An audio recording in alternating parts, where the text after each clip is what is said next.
नमस्कार, आप देख रहे हैं न्यूज 18 बिहार झारखंड। मैं हूं आपके साथ लक्ष्मी। बुलेटिन की शुरुआत एक बड़ी खबर से करते हैं। देखिए, खबर रोहतास के डेहरी से है, जहां पर बताते चले आपको कशिश वाटरफॉल में लोग फंस गए। आपसी सूझबूझ से लोगों ने एक दूसरे की जान बचाई।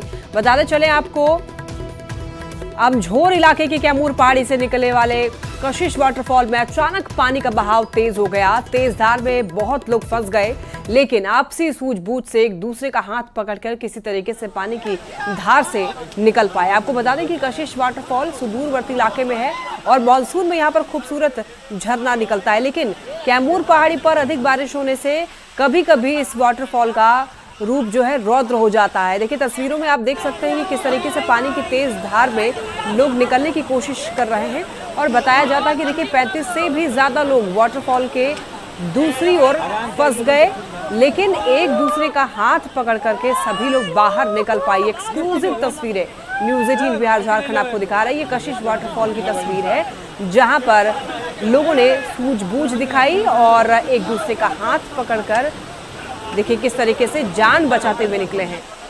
कह सकते हैं कि यहाँ पर बाल बाल इन सभी लोगों की जान बच गई है, क्योंकि तेज धार हो गई और धारा तेज होने की वजह से यहाँ पर लोगों की जान जा सकती थी, लेकिन यहाँ पर लोगों ने सूझबूझ दिखाई और सभी लोगों की जान बच पाई।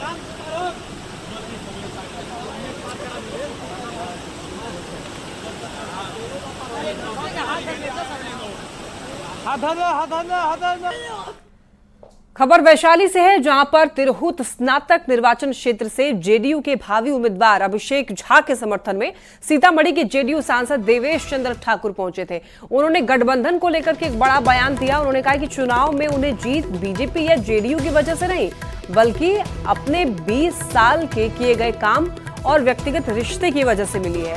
उन्होंने आरजेडी अध्यक्ष लालू प्रसाद की भी तारीफ की और कहा कि लालू प्रसाद से उनके रिश्ते काफी अच्छे हैं। उस बूथ पर एक भी वोट नहीं देते ऐसी दल का हो, लेकिन इनके लिए बैठक होती है। बैठक अगर जीता हूं तो ये जो 20 साल 25 साल का मेरा व्यक्तिगत रिश्ता और व्यक्तिगत काम हर दल और हजार दिनों का मैंने किया है, उसी ने मुझे चुनाव दिया। हकीकत यही, नहीं तो वहां आरजेडी को मेरे सामने था, जेडीयू मेरे साथ था कि मेरे पीछे था, हमको ख्याल नहीं आ रहा। बीजेपी मेरे साथ था कि मेरे पीछे था, हमको ख्याल नहीं आ रहा। हकीकत यही है, इशारा को समझिए। लेकिन ये जो व्यक्तिगत हमने रिलेशन सबसे रखा, और वो मेरा स्वभाव है, वो कोई चुनाव के चलते या वोट के चलते नहीं है, वो शुरू से है। क्या लगता है किसी से रिश्ता रखने में, क्या दे दीजिएगा किसी को आप। जब मैं पहली बार लड़ना चाह रहा था, आदरणीय लालू जी का राज था, 2002 की बात थी, और मैं उनके पास गया। मेरे उनसे बहुत अच्छे रिश्ते थे उस समय भी, आज भी मेरे उनसे व्यक्तिगत बहुत अच्छे रिश्ते हैं। जेडीयू सांसद देवेश चंद्र ठाकुर के आरजेडी अध्यक्ष लालू प्रसाद की तारीफ करने को लेकर के अब राजनीतिक बयानबाजी भी शुरू हो गई है। आरजेडी और कांग्रेस ने जहां देवेश चंद्र ठाकुर के बयान के बहाने पीएम और सीएम पर हमला बोला है, तो वहीं बीजेपी और जेडीयू नेताओं ने इसे उनका निजी बयान करार देते हुए सफाई दी है। लालू प्रसाद जी से इनके मधुर रिश्ते तो जग जाहिर है, और पहले भी साथ रहने का मौका उनको मिला है लालू जी के साथ, और अभी तक आदरणीय लालू प्रसाद जी से कोई बिगाड़ की स्थिति नहीं है। तो देवेश चंद्र ठाकुर जी की जीत उनके 20 वर्षों के मेहताना का अगर प्रतिफल है, जनता ने आशीर्वाद दिया है, तो प्रथम दृष्टया में इसे नकारा नहीं जा सकता। अगर यही बात आप एनडीए के किसी भी सांसद से पूछिएगा तो वही बात स्वीकार करेगा कि नीतीश कुमार और नरेंद्र मोदी का जनाधार समाप्त है। वो सब चुनाव जीते हैं 400 पार के आडंबर से या मतों के हेरा फेरी से, चूंकि या व्यक्तिगत रिलेशन से, चूंकि नरेंद्र मोदी और नीतीश कुमार दोनों ने राज्य और देश को ठगा है। माननीय देवेश चंद्र ठाकुर जी लोकसभा चुनाव के दरमियान जनता दल यूनाइटेड के प्रत्याशी के रूप में चुनाव लड़ रहे थे और लगातार जनता के बीच एनडीए सरकार के आदरणीय मुख्यमंत्री नीतीश कुमार जी के कार्यों की प्रशंसा कर जनता के बीच गए और जनता ने उनको पार्लियामेंट सदस्य के रूप में निर्वाचित किया। आज वह जो कुछ भी बोल रहे हैं, मैं समझता हूं कि वह अपना निजी बयान दे रहे हैं। एनडीए की तरफ से जो भी सांसद चाहे विधान पार्षद जीते हैं, निश्चित रूप से वह एनडीए के कार्यकर्ताओं के मेहनत के बदौलत जीते हैं। जिस एनडीए में लोजपा, भाजपा, जदयू, हम सभी के समर्थन से उनकी जीत हुई है। अब कोई इस पर कुछ बयानबाजी करते हैं तो वह हम लोगों का विषय नहीं है। हम लोगों का विषय है कि एनडीए को जहां भी जीत मिली है, एनडीए के सारे कार्यकर्ताओं की वो जीत है, सारे कार्यकर्ताओं ने मिलकर उस जीत को हासिल किया है। बिहार विधान परिषद के सभापति अवधेश नारायण सिंह ने प्रधानमंत्री नरेंद्र मोदी से शिष्टाचार मुलाकात की और बिहार के विकास के लिए इस बार के बजट पे विशेष आवंटन के लिए आभार जताया।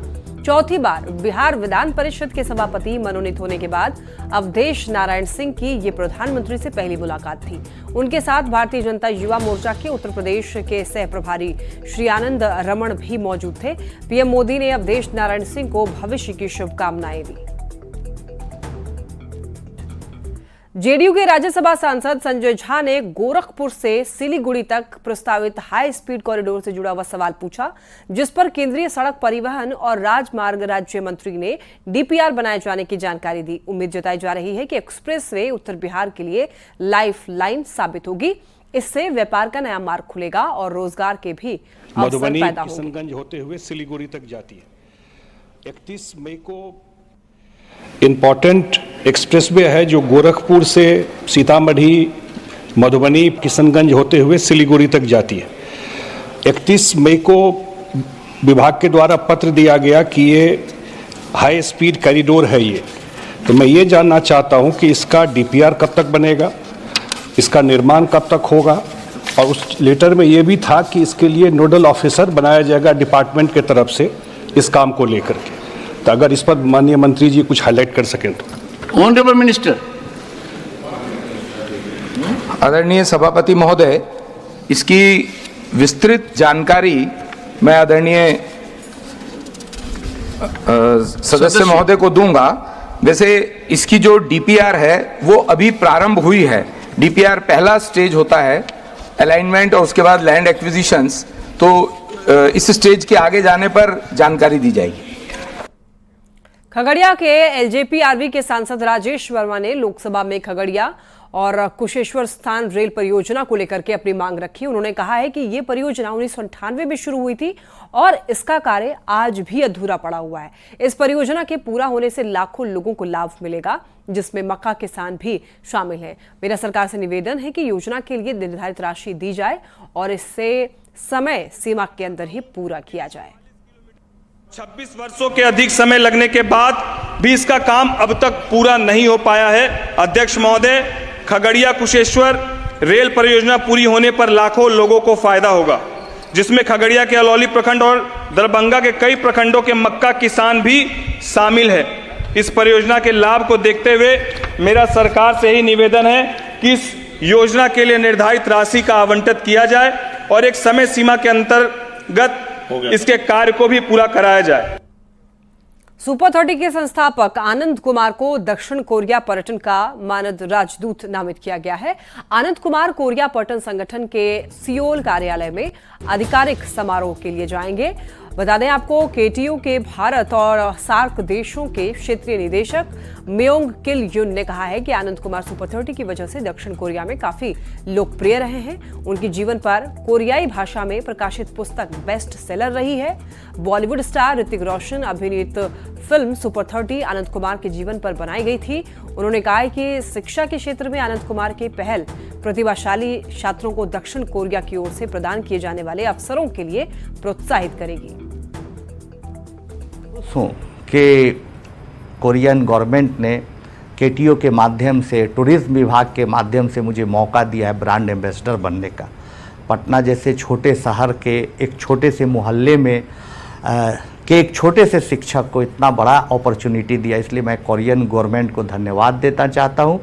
इन्होंने न सिर्फ हमें सम्मान दिया बल्कि भारत के तमाम शिक्षकों को सम्मानित किया है और इन्होंने दिखाया कि कोरिया में कितना शिक्षा का महत्व है, कितना इम्पोर्टेंस है एक शिक्षक को ब्रांड एम्बेसडर बना के। तो मैं उम्मीद करता हूँ यहाँ भारत के बच्चे कोरिया जाएंगे, वहाँ के बच्चे भी यहाँ आएंगे।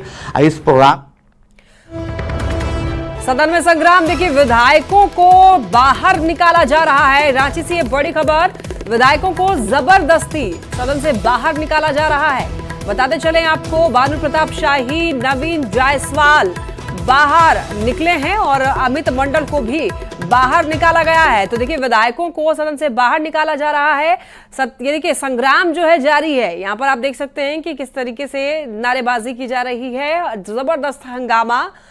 एक्सक्लूसिव तस्वीरें न्यूज़ 18 बिहार झारखंड आपको दिखा रहा है। देखिए अमित मंडल को बाहर निकाला गया और देखिए किस तरीके से विधायकों को बाहर निकाला जा रहा है, सबको एक एक करके। ये एक्सक्लूसिव तस्वीरें न्यूज़ 18 बिहार झारखंड आपको दिखा रहा है। देखिए जबरदस्त हंगामा। और कुछ ही देर पहले ये खबर सामने आई थी कि जो विधायक प्रदर्शन कर रहे हैं उनके लिए खाना पीना भी वहां पर व्यवस्था जो है कराई गई थी। और देखिए यहाँ पर जबरदस्त हंगामा, नारेबाजी, आवाज बुलंद करते हुए और एक एक करके देखिए किस तरीके से विधायकों को लाया जा रहा है, हाथ पैर पकड़ के। ज्यादा जानकारी देंगे न्यूज़ 18 संवाददाता अविनाश हमारे साथ जुड़ रहे हैं। अविनाश, कैसा माहौल है वहां पर? देखिए, सभी बीजेपी के विधायकों को जो सभा कक्ष में डटे हुए थे तकरीबन 7.5 घंटे से, उन सभी को मार्शल के जरिए बलपूर्वक कह सकते हैं कि उन्हें बाहर सभा कक्ष से बाहर निकाल दिया गया है। वो सभा कक्ष के बाहर वाले बरामदे में इस वक्त बैठे हैं, वही नारेबाजी हो रही है। मीडिया अलाउड नहीं है। जो हम तस्वीरें आप तक पहुंचा रहे हैं, दर्शकों तक पहुंचा रहे हैं, वो तस्वीरें एक्सक्लूसिव हैं। और ऐसी तस्वीरें जो अंदर से सभा कक्ष से बाहर लाते हुए जो मार्शल जिस तरह से ला रहे हैं, विधायकों को नीचे जमीन पर लिटाया जा रहा है, वहां बैठ के ही सभी लोग नारेबाजी कर रहे हैं। उसमें आपको महिला विधायक भी आपको दिख जाएंगी। तो ये जो सुबह से जो चल रहा था उसके बारे में अब हम ये कह सकते हैं कि हो सकता है कि कुछ देर के बाद सभी विधायक अब बाहर आए और संभवतः अगर वो वापस घर जाते हैं तो ये देखना होगा कि क्या कुछ बोल के जा रहे हैं। क्योंकि अब से कुछ देर पहले जो प्रदेश संगठन महामंत्री आए थे कर्मवीर, वो उन्होंने कहा कि यही डटे रहेंगे जब तक कि सीएम का जवाब नहीं आ जाता है। इससे थोड़ी देर पहले ही जो आजसू के विधायक थे लंबोदर महतो, वो वापस चले गए थे सभा कक्ष से निकलकर। जाते जाते उन्होंने कहा था कि हम फिर से वापस आएंगे, लेकिन उनकी वही बातें थी कि 15 सूत्री जो मांगे हैं वो हमने रखी है और सीएम को उस पर अपना वक्तव्य सदन में देना होगा। जब तक सदन में वो वक्तव्य नहीं देते हैं तब तक वो डटे रहेंगे। एक सवाल का जवाब किसी के पास नहीं है कि अब तक जो होता रहा है, जो परिपाटी रही है, जो संसदीय परिपाटी रही है कि सदन के सत्र के सबसे अंतिम दिन जो नेता होते हैं सदन के, वो अपना भाषण रखते हैं, संबोधन करते हैं। लेकिन यहाँ जो है विपक्ष चाह रही थी कि उससे पहले ही हेमंत सोरेन रखे, और हेमंत सोरेन या फिर हम ये कहें कि सत्ता पक्ष इसके लिए तैयार नहीं। का साफ तौर पे कहना है कि हम विपक्ष के किसी दबाव में काम नहीं करेंगे और जो बयान जो संबोधन है सीएम का वो अपने नियत समय पर ही होगा। बिल्कुल अविनाश, लेकिन ये जो तरीका है कहा जाए कि देखिए सदन हमेशा हंगामे की भेंट चढ़ जा रहा है। जहां पर जरूरी मुद्दों पर बातचीत होनी चाहिए वहां पर हंगामे की वजह से देखिए जो आम जरूरी बातें जनता के पक्ष में होनी चाहिए वो नहीं हो पा रही है। नहीं, आपने एकदम सही सवाल किया है और यही सवाल हम लगातार विधायकों से भी पूछ रहे हैं कि चाहे वो सत्ता पक्ष के मुद्दों की बात करें, विपक्ष के मुद्दों की बात करें, लेकिन जब आप सदन आहूत होती है तो सदन में पूरे राज्य भर से जनता से जुड़े सवाल, उनके क्षेत्र से जुड़े जो सवाल हैं वही सदन के पटल पे आने चाहिए और उसके लेकर एक तैयारी भी होती है। लेकिन जब हंगामा होता है तो ये मुद्दे नहीं आ पाते हैं, सरकार उस पर उत्तर नहीं दे पाती है। और अगर विपक्ष पूरी तैयारी के साथ अगर इन्हीं मुद्दों पर भी सरकार को घेरे तो सरकार की परेशानी को बढ़ाया जा सकता है। लेकिन या तो विपक्ष की तरफ से अगर हम कहें कि विपक्ष की ये सोच नहीं है, या फिर सत्ता पक्ष भी ये चाहती है कि ऐसे ही हंगामे में उनका भी समय कट जाए, उनको भी जवाब ना देना पड़े। उन्होंने जो वायदे किए थे अगर पूरे नहीं हुए हैं तो उसको लेकर कहीं कोई जवाब देने की स्थिति पैदा ना हो सदन के अंदर में। इसलिए दोनों ही का अगर अभी तक की अगर हम बात कर लें, 4 दिनों का ये सत्र हो चुका है आज के हिसाब से अगर हम बात करें, 6 दिनों का सत्र है और 4 दिनों तक यही देखने को मिला कि जो हंगामा हुआ उसमें सत्ता पक्ष और विपक्ष दोनों ही एक दूसरे से सुर में सुर मिला रहे थे। अभी जो तस्वीरें भी बाहर आ रही हैं और जिस तरह से तस्वीरें सामने आएंगी उससे ये स्पष्ट तौर पर है कि क्या कुछ हुआ, ये तस्वीरों से भी दिख रहा है। अब सभी लोगों को मार्शल के जरिए बाहर निकाला जा रहा है, काफी देर तक इंतजार किया गया और ये सारी चीजें कई बार कई विधानसभा क्षेत्र कई राज्यों में ये देखने को मिलता रहा है। बिल्कुल अविनाश, लेकिन देखिए सवाल उठता है कि सदन संचालित करने का भी एक समय होता है, टाइमिंग होती है, लेकिन क्या ऐसे हंगामा करने से क्या रात में सदन को संचालित कर दिया जाएगा इनके हंगामे से? देखिए अभी सभी जो है विधायक अब निकलने शुरू हो गए हैं और हमारे हम दिखाएंगे भी, अपने दर्शकों को भी दिखाएंगे कि किस तरह से वो अब बाहर निकलेंगे। यहाँ से आपको समरी लाल देखिए सब बाहर दिख रहे हैं, समरी लाल बाहर आ रहे हैं और उनसे भी हम बात करेंगे कि क्या कुछ वो कह रहे हैं, कैसे उन्हें बाहर निकाला गया। और ये जो तस्वीरें हैं हम इसी की चर्चा कर रहे थे कि बार बार जो ये बातें हो रही है और जितने देर से 7.5 घंटे से अगर हम बात करें तो ये सभी लोग यहाँ पर थे, जो बीजेपी के जो विधायक हैं उनके नाम भी हम चला रहे हैं। समरी जी ठीक है, आप स्वस्थ हैं, लड़ाई के लिए तैयार हैं? क्या हो गया, कौन पटक दिया? मार्शल। अच्छा, कमर में और सब में अमर बावरी जी का क्या हो गया आपको? हमको क्या हो गया? लोग जोर जबरदस्ती। क्या होगा समरी जी? वो तो हम लोग देख रहे हैं कि सब लोग मार्शल अभी आ रहे हैं, दवाई लाने जा रहे हैं हम यहीं पर। अभी यहीं रहेंगे आप लोग? नहीं जाएंगे? नहीं जाएंगे, बरामदे में रहेंगे। अंदर में थे, अंदर से भी उठा के सबको, उनका बेंच के कोना से कई लोगों को चोट भी लगा है, जबरदस्ती धकेल कर निकाला गया। आप लोग क्या चाहते हैं? सीएम तो कह रहे हैं कि सीएम समय पर बात करेंगे। कल क्यों नहीं बात करेंगे? परसों रात को अंधेरे में बात करके अपना बात बोलकर चले जाएंगे, कल बात करें जिसकी समीक्षा हम लोग फिर करेंगे। क्या दिक्कत है इनको बोलने में? कल दिक्कत वो कह रहे हैं कि अभी तक जो परिपाटी है उसमें लास्ट दिन ही नेता बोलते ये है कि जब चाहे सीएम हाथ खड़ा करके बोल सकते हैं। आपके दबाव में भी के मानने वाले नहीं आप लोग? सरकार से मांग रहे हैं, सरकार तो वही है, सरकार वही। तो देखिए ये समरी लाल थे और समरी लाल कह रहे थे कि जब चाहे सीएम हाथ खड़े करके अपनी बात रख सकते हैं और हम ये चाहते हैं कि सीएम पूरे मुद्दे पर अपनी बात रखें। हम चुप नहीं बैठने वाले हैं और यहाँ से वापस भी नहीं जाने वाले हैं। अविनाश, वही देखिए सबसे बड़ा सवाल यही है कि सदन संचालित करने का भी एक समय होता है और अगर जनप्रतिनिधि ही अगर इस तरीके से करेंगे तो क्या इन लोगों के धरना देने की वजह से क्या रात में ही सदन को संचालित कर दिया जाएगा? नहीं, देखिए ये तो संभव नहीं है और ये संचालन जो है वो विधानसभा अध्यक्ष ही कल ही आहूत किया गया है। 11 बजे तक का जो समय है 11 बजे ही हो पाएगा।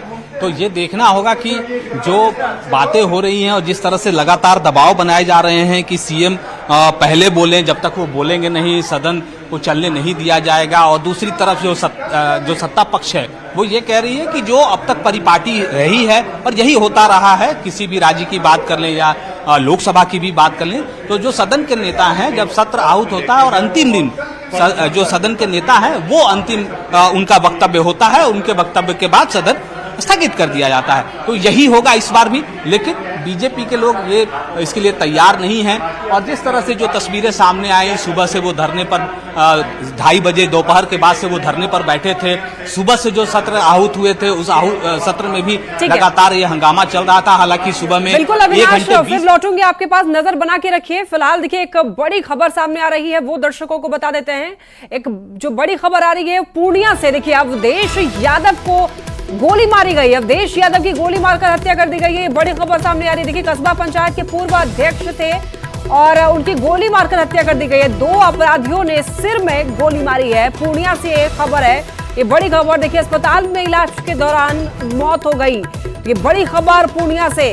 कस्बा थाना के पूर्व अध्यक्ष थे अवधेश यादव की गोली मारकर हत्या कर दी गई है, बड़ी खबर है। बताते चले आपको, कस्बा पंचायत के पूर्व अध्यक्ष थे अवधेश यादव जिनकी गोली मारकर के हत्या कर दी गई। 2 अपराधियों ने सिर में गोली मारी है। अपराधियों के हौसले बुलंद हैं। देखिए अस्पताल में इलाज के दौरान अवधेश यादव की मौत हो गई। 2 गोली लगी अवधेश यादव को, अपराधियों ने सिर में गोली मारी अवधेश यादव के। और जब इलाज के लिए अस्पताल ले जाया गया वहां पर उन्होंने दम तोड़ दिया, उनकी मृत्यु हो गई। तो जमीन विवाद बताया जा रहा है, जमीन विवाद के पीछे गोली मारी गई है अवधेश यादव को। कस्बा पंचायत के पूर्व अध्यक्ष थे, कहा जा रहा है जमीन विवाद था, जमीन विवाद के कारण जो है अपराधियों ने सिर में अवधेश यादव की गोली मार दी है। अस्पताल में इलाज के दौरान दम तोड़ दिया उन्होंने, अस्पताल में ही उनकी मौत हो गई। ज्यादा जानकारी देंगे संवाददाता कुमार प्रवीण हमारे साथ जुड़ रहे हैं।